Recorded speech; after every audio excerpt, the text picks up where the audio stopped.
ఓం శ్రీమాత్రే నమః. శ్రీ శివాయ గురవే నమః. యఃకర్త జగతాం భర్త సంహర్త మహసాం నిధి ప్రణమామి తమాదిత్యం బహిరంతస్తమోపహం. వీక్షకులకు నమస్కారం. నేను మీ దేవులపల్లి రామకృష్ణ శాస్త్రి, ఆర్కే మాతృశ్రీ తెలుగు జ్యోతిషపరమైన యూట్యూబ్ ఛానల్. ఇప్పుడు డిసెంబర్ నెల 29వ తేదీ నుండి జనవరి నెల 4వ తేదీ వరకు గల గ్రహ స్థితిగతులని ఒకసారి పరిశీలన చేద్దాం. ధనస్సు రాశిలో సూర్యగ్రహం, కుంభరాశిలో శుక్ర శని గ్రహాలు, మీనరాశిలో రాహుగ్రహం, అలాగే వృషభ రాశిలో గురుగ్రహం వక్రస్థితి, కర్కాటక రాశిలో కుజగ్రహం వక్రస్థితి, కన్యా రాశిలో కేతుగ్రహం, వృశ్చిక రాశిలో చంద్ర బుధ గ్రహాలు సంచరిస్తున్నాయి. ఇటువంటి గ్రహ స్థితిని అనుసరించి ఈ వారం రాశులకి వార ఫలాలు తెలుసుకుందాం.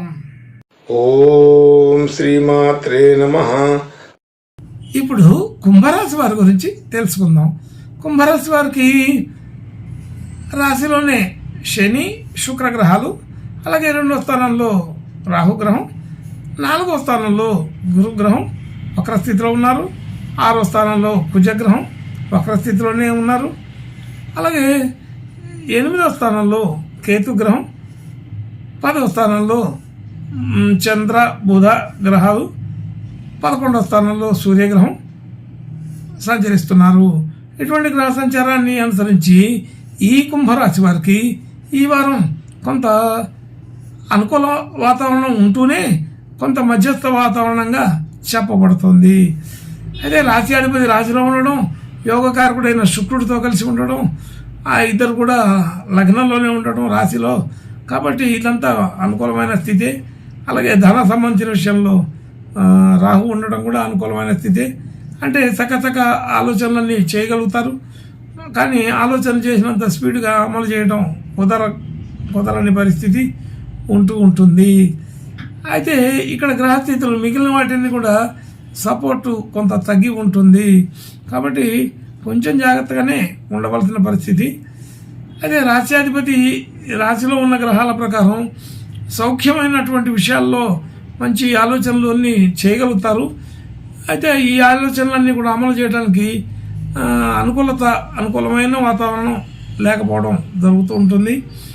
అయితే మనకి సపోర్టుగా ఉండే వ్యక్తులు కానీ ఆలోచనలు కానీ పంచుకునే వాళ్ళు ఎవరు ఉండరు, కాబట్టి సొంత నిర్ణయాలు సొంత వ్యవహారాలు చేయవలసిన పరిస్థితి, వాటిని అమలు చేయవలసిన పరిస్థితి చూస్తే కొంత ఇబ్బందికరంగానే ఉన్నట్టుగా తెలుస్తుంది.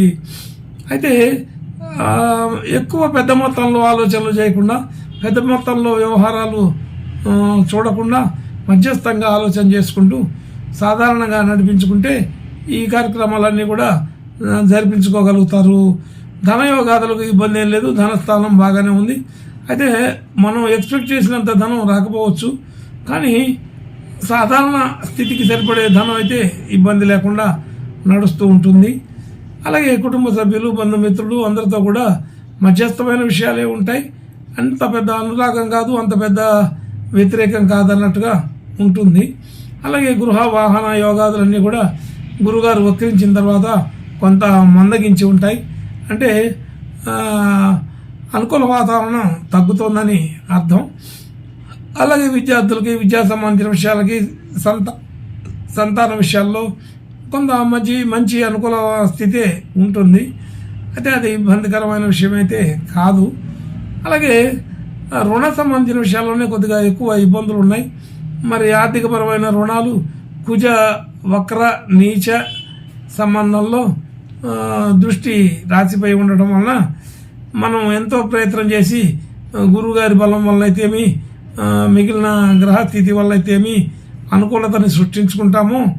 దాంట్లో చాలా వరకు కుజ దృష్టి వల్ల పోగొట్టుకోవడం జరుగుతుంటుంది. అంటే వ్యతిరేక భావాలు, వ్యతిరేక ఆలోచనలు, సరైన ఆలోచన అప్పుడేమో ముందుకు వెళ్లకుండా, లేదంటే ముందుకు వెళ్ళినప్పుడేమో సరైన ఆలోచన రాకుండా ఇలా సందిగ్ధంలో ఉంటాయి. అలాగే ఆటంకాలు వస్తుంటాయి, అభ్యంతరాలు వస్తుంటాయి. ఇలా కుజ దృష్టి వల్ల కొన్ని సమస్యలు ప్రత్యేకంగా వస్తుంటాయి. అంటే అది సమస్యలాగా కాకపోయినా మన పనులకు ఆటంకం కలిగించే విధానంగా ఉండడం కూడా ఇదొక సమస్యగానే చెప్పుకోవాలి. అలాగే భార్యాభర్తల మధ్య అనుకూలత బాగానే ఉంటుంది, ఇబ్బందికరమైన విషయం ఉండదు. అలాగే అష్టమాధిపతి దశమంలో ఉండడం అనేది ఒక విశేషం, అది కూడా అనుకూలతనే చూపిస్తుంది. అయితే ఆర్థికపరమైన పరిపుష్టి బాగానే కుదురుతుంది. అయితే మనకి సకాలంలో ఎవరో ఒకళ్ళు అండదండలు కలిగిస్తారని అర్థమవుతుంది. అంటే ఏదైనా సమస్య వచ్చి అది కొంచెం అనుకూల ప్రతికూల వ్యవహారాల్లో కొద్దిగా మనం సందిగ్ధంలో ఉన్నప్పుడు ఏదో ఒక హస్తం మనల్ని ఆదుకుంటూ ఉంటుందని తెలుస్తుంది. కాబట్టి మరీ అంత కఠినమైన పరిస్థితి అయితే రాదు, కానీ ఇబ్బందులు ఆటంకాలు జరుగుతుంటాయని కూడా తెలుసుకోవాలి. అలాగే భాగ్యస్థితి కొంత అనుకూలత ఉన్నది.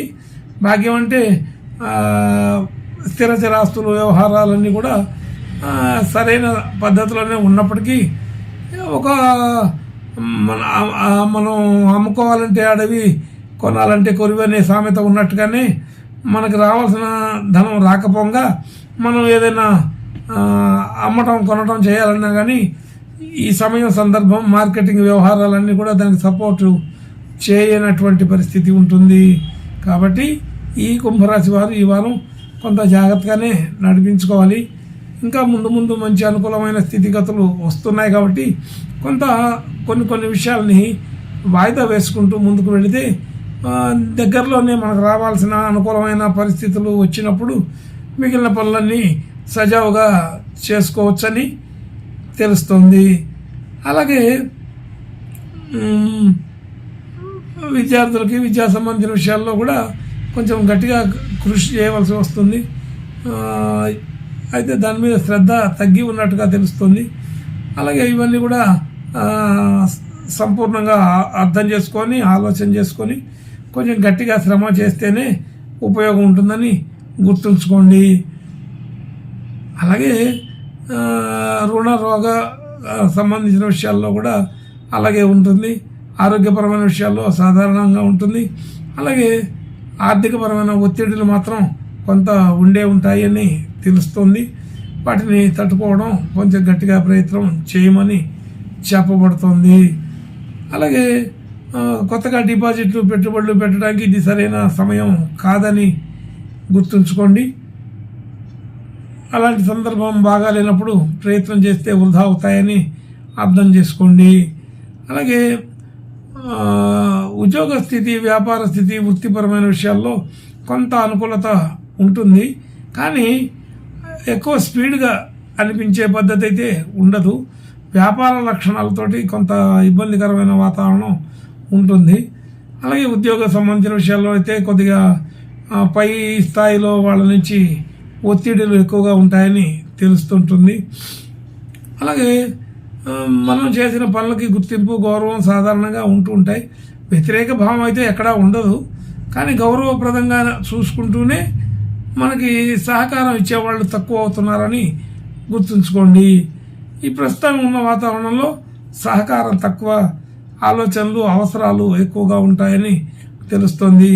కాబట్టి ఇవన్నీ కూడా గమనించినట్లయితే ఈ కుంభరాశి వారు ఈ వారం కొంచెం అంటే గత వారంలో కూడా ఇలాంటి పరిస్థితి ఉండవచ్చు, దానికంటే కొంత మెరుగ్గానే ఉంటుంది. కాకపోతే ఈ వారం చివరిలో మనకి అనుకూలమైన ఆలోచనలు షేర్ చేసుకునే వాళ్ళు ఎవరో ఒకళ్ళు దొరుకుతారు. సరైన మార్గము, సరైన దారి చూపించేవాళ్ళు అనుకోకుండా మనం ఏదైతే కష్టాలు, ఇబ్బందులు అనుకున్నామో వాటన్నిటికీ పరిష్కార మార్గాలు చూపించే అవకాశం ఉంటుంది. ఏదో ఒక దారి అయితే దొరుకుతుందని తెలుస్తుంది, కానీ దానికి కూడా సమయస్ఫూర్తి ఆలోచన చేసి సకాలంలో సరైన నిర్ణయాలు తీసుకుంటేనే కుదురుతుంది. కాబట్టి అన్ని రకాల విషయాలని కూడా జాగ్రత్తగా గమనించుకుంటూ సరైన సమయంలో సరైన పద్ధతిలో ఆలోచన చేసుకుంటూ పరిష్కార మార్గం వైపు వెళితే పరిష్కార మార్గాలు దొరికే అవకాశం కూడా ఉన్నది. కానీ అన్నీ ఆచితూచి జాగ్రత్తగా వ్యవహరించమని చెప్పబడుతుంది. ఇప్పుడు మనకి 6వ స్థానంలో కుజగ్రహ దృష్టి రాశిపై ఉండడం అనేది ప్రత్యేకమైన ఇబ్బందిగా గుర్తించండి. ఇంకా మంచి శుభ లక్షణాలు కలగడం కోసం లక్ష్మీ నరసింహస్వామి ప్రార్థన నమస్కారాలు చేసుకొని, అలాగే నరసింహస్వామి దర్శనం చేసుకోవడానికి వీలైతే దర్శనం కూడా చేసుకొని, ఇవన్నీ కూడా అనుకూలపడే పరిస్థితిగా ఉంటుంది. శుభం భూయాత్. ఓం శ్రీమాత్రే నమః.